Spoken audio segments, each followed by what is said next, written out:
Sell them. How can I get more and sell more? You're hunting new business every day. Business and stuff just eats into my prospecting time. You have to be okay with things being left undone. I think a lot of people, like, they play whack-a-mole in their business. Everything you say yes to is something else you have to say no to. Those 3 hours is what makes the whole machine run. You can't outsource reps to the Philippines. People radically underestimate how much time and energy and effort it takes to train them. Well, if I was active in real estate right now, I would have a team. I would be doing probate like an assassin, sniping them down. And then I would also turn on cash offer leads. Figure out if this is a retail deal or if it's a creative deal. That's what I'd be doing.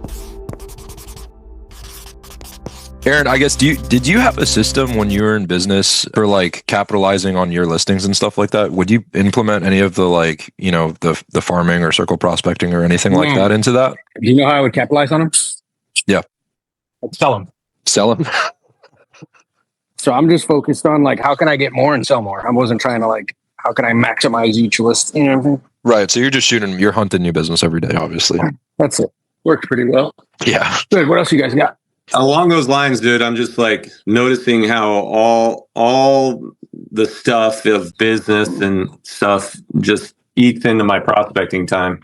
Yeah, so that's a common challenge that you're going to have, which is that finding time to make the main thing the main thing. Yeah. And at all levels, it's an issue. That just has to do with like time blocking. I think a lot of people, like, they play whack-a-mole in their business, meaning like as soon as something pops up, they try to like whack it down. You have to be okay with things being left undone. Like, I would have offers come in and I wouldn't present them until like 4:00 in the afternoon. Many of you guys, as soon as they pop up, you present it like immediately.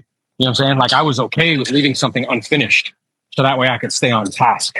So, and it's just this firm, very clear, it's like rigid flexibility. The building's burning down, like I'm going to stop what I'm doing. But otherwise, I'm not. So training everybody in my life that, like, you know, between the hours of 8 and 12, you're not going to be able to get a hold of me. I would have my mom email me, bro. And she gets so mad. Like, how dare you? I'm your mother and blah, blah, blah. I'm like, well, that's so gangster. It is, man. Because like oftentimes, like, again, like it's where people are trying to make their problems your problems. And most problems aren't like real problems. You know what I'm saying? Like, I understand real problems. Real problems are like, you know, emergency sort of thing. Most of them aren't. So it's just like recognizing that you're training everybody in your life how to interact with you, training everybody like what's acceptable. That time, those 3 hours is what makes the whole machine run. That's like telling your body to like wait to like pump blood from your heart.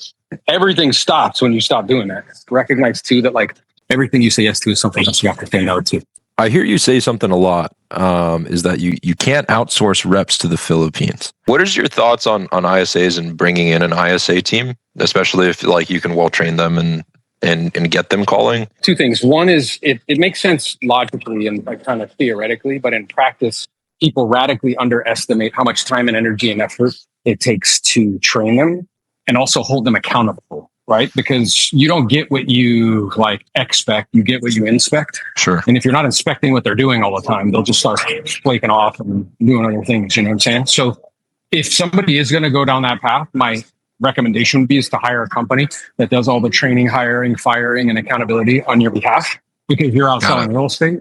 And I would also have them just doing, like, I would have them calling just listed, just sold, but not with a just listed, the sold pitch. I would have them pitching cash offers. So if I was active in real estate right now, what I would be doing is the following. I would have a team of telemarketers, like a handful, 3 or 4, all pitching cash offers. I would be doing probate. That's who I would be calling in the morning, like an assassin, sniping them down. And then I would also turn on cash offer leads.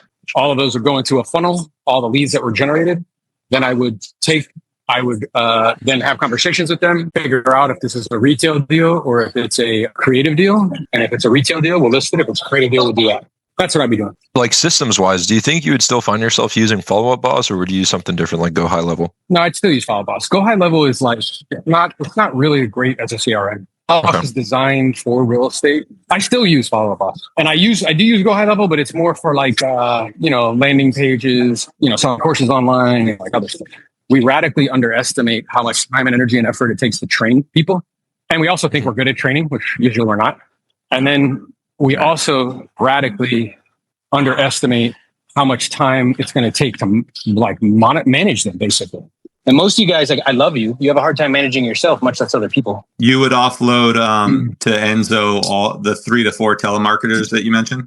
Yep. I wouldn't do it in house. Too much. And Jose at the leadership retreat in Sedona last year, he did this presentation where he was trying to do it all in house. He went that route and he did a lot of deals, but his profit margin was 25%. And then when he outsourced it, his profit margin went up to 50%. So it's counterintuitive, but it makes sense because when you're trying to do your own lead gen and run Facebook ads and you're tinkering with stuff all the time and you're stabbing in the dark. You don't even know if something's going to work or not.